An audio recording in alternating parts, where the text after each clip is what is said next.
Olá, bom dia, bem-vindos a mais um Favas Contadas. Hoje temos a Sofia Frois. A Sofia Frois é arquiteta paisagista e é cofundadora do ateliê Arquiplant.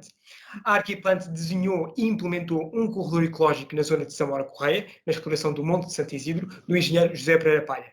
Este desenho e implementação advém de um projeto cofinanciado pelo Fundo Ambiental.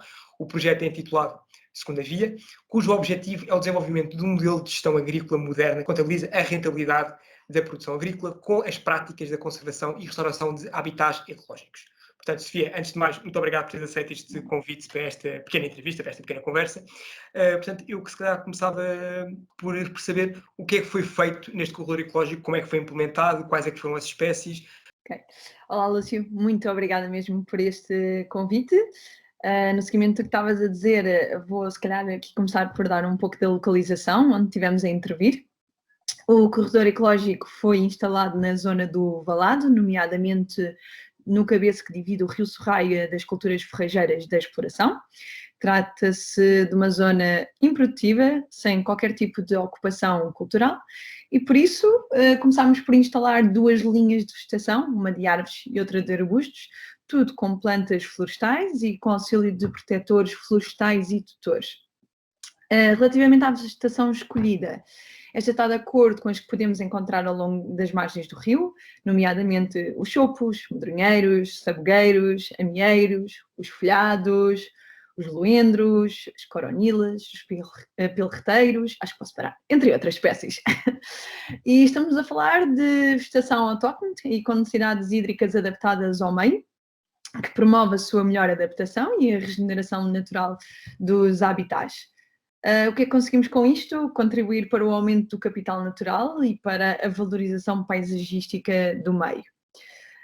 Tivemos, um ponto a focar é que tivemos muita atenção aos períodos de floração da vegetação escolhida para que a biodiversidade e a polinização sejam garantidas e consigamos reunir as condições necessárias para que durante todo o ano tenhamos espécies em flor. Assim conseguimos aumentar a biodiversidade durante um longo período de tempo e, em consequência, o aumento da produtividade das culturas da exploração com o auxílio dos insetos polinizadores.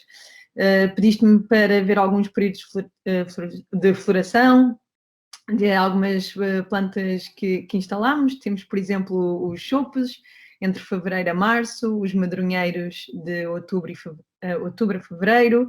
Temos também os sabugueiros, de março a junho, e, por exemplo, os loendros, de julho a agosto, entre outras.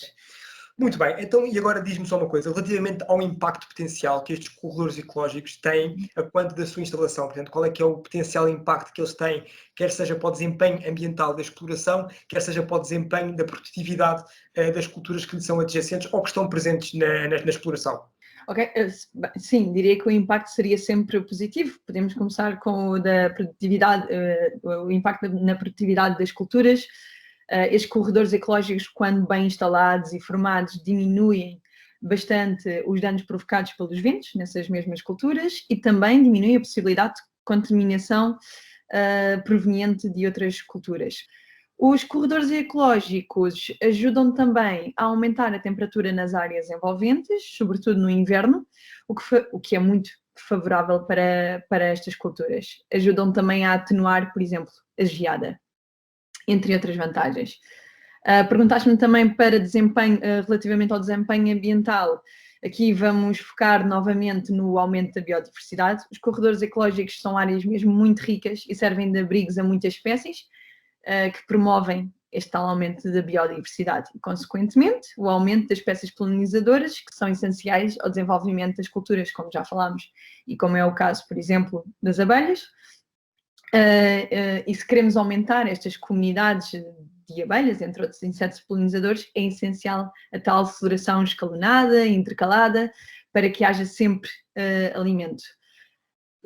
Com este aumento de biodiversidade, o que é que conseguimos também? O controle natural das pragas. Ele será realizado de forma natural. A introdução e o reforço de corredores ecológicos atrai potenciais inimigos das culturas envolventes, protegendo-as e diminuindo assim a necessidade de recorrer a defesas químicas, por exemplo. Temos também o aumento do sequestro de carbono e a utilização de espécies perenes é muito vantajosa pela sua elevada capacidade de sequestro de dióxido de carbono. Temos também a regulação do sistema hídrico, controle da erosão do solo. Os corredores ecológicos, para dar um exemplo, quando são instalados nas margens, reduzem substancialmente o escoamento superficial das cheias e funcionam assim como uma barreira. Permite que a água seja bem distribuída, sem riscos de cheias, aumentando a infiltração, alimentando por isso os lençóis freáticos, entre outras vantagens, mas conseguimos regular todo o ciclo hidrológico, por exemplo. Muito bem, portanto, de facto, há aí um grande impacto, um potencial grande impacto no desempenho ambiental. Mas, tal como tu, eu também sou arquiteto paisagista, portanto, somos a mesma faculdade, mas isto é sobre agronomia, temos apenas alguma diferença de idade, mas eu lembro-me perfeitamente das nossas aulas de ordenamento do território, de projeto, de ecologia da paisagem, estávamos sempre a tentar desenhar e implementar estes corredores ecológicos para, de certa forma, termos um contínuo natural na paisagem, de criarmos uma conectividade entre paisagens contíguas.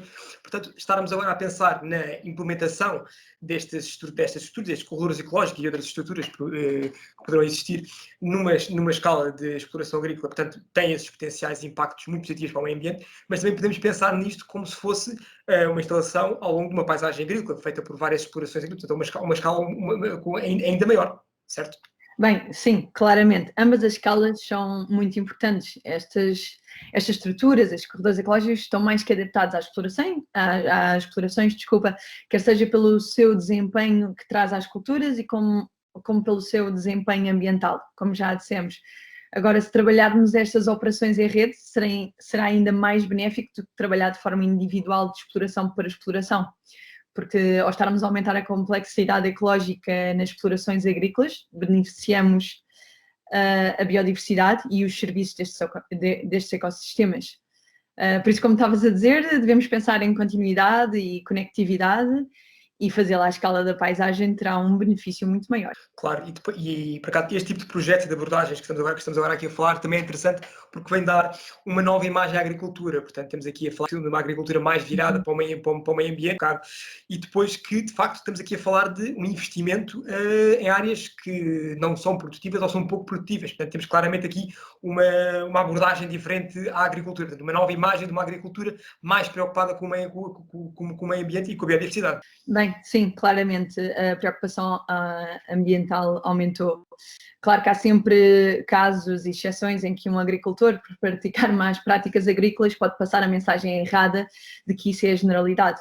Mas este projeto é um bom exemplo e demonstra a preocupação ambiental e a vontade da parte dos agricultores em investir, quer seja por motivos só ambientais, quer seja a nível da produtividade das próprias culturas, mas vontade em investir em áreas, como disseste, não ou pouco produtivas.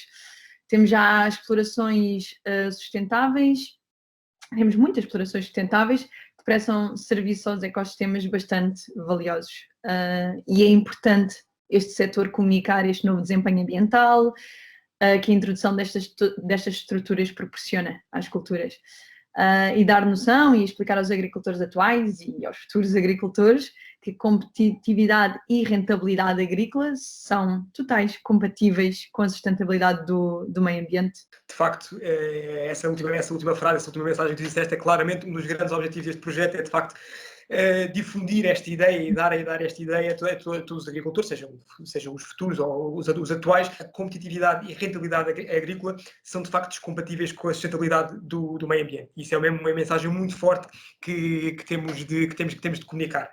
Para quem não conhece o projeto, aconselho vivamente a irem ao site, que é segundaviafa.com, onde aí podem ver todas as atividades que estão a decorrer deste projeto cofinanciado pelo Fundo Ambiental, inclusivamente onde podem já consultar algumas métricas relativas à quantificação de alguns serviços ecossistemas que estão prestados pela exploração. Portanto, Sofia, quero-te agradecer muito esta pequena conversa e dizer até já e até ao próximo Favas Contadas. Obrigado. Obrigada.